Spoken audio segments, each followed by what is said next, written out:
Kamusta? Ako nga pala si John at sa video na to, pag-uusapan natin ang 5 content creators sa Pilipinas na talagang mayayaman na ngayon.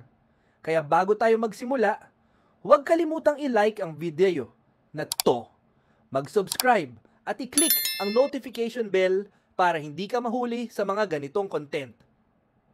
Una sa listahan natin, si Raffy Tulfo sa kanyang channel na Raffy Tulfo in Action.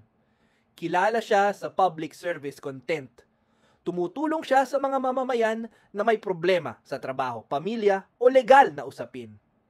Sinasabing may net worth siya na nasa 500 milyon hanggang 1 bilyon ayon sa ilang sources. Dahil sa kanyang katapatan at public image, malaking bahagi ng kita niya ang galing sa YouTube ads, sponsorships at media production. Bukod pa rito, mayroon siyang sariling production company, kaya hindi lang YouTube ang pinagkukunan niya ng kita.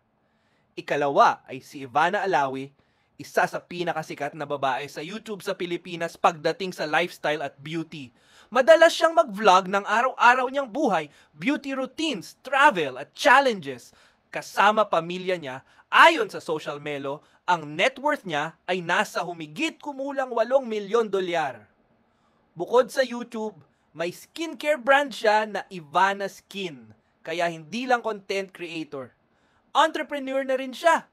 Yung kombinasyon ng vlogging at negosyo ang malaking dahilan kung bakit mayaman siya sa ngayon. Pangatlo sa ating listahan ay si Kong TV o si Lincoln Velasquez. Sa totoong buhay, kilala siya bilang isang gaming YouTuber. Pero hindi lang yan.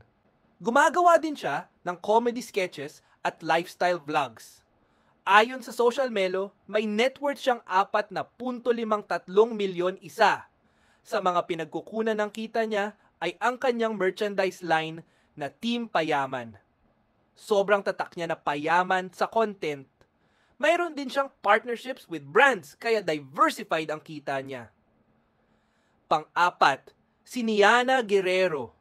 Kung kilala mo siya, madalas mo siya makita sa dance videos at nakikita mo siya kasama yung kapatid niyang si Rance Kyle sa mga challenge videos at choreography.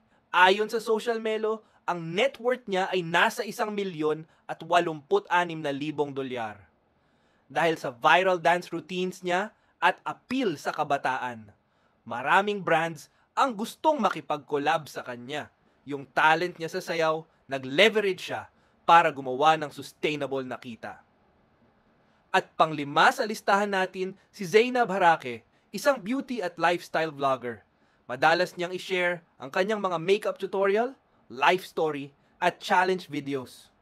Ayon sa Social Melo, nakapasok siya sa high 7-figure net worth sa USD.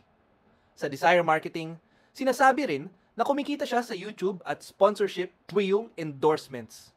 Kaya hindi lang siya kilala dahil sa content niya, no, kumikita rin siya ng malaki dahil sa pagiging influencer at negosyo.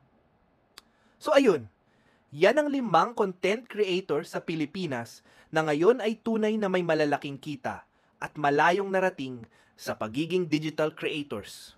Hanggang sa muli nating video. Gago!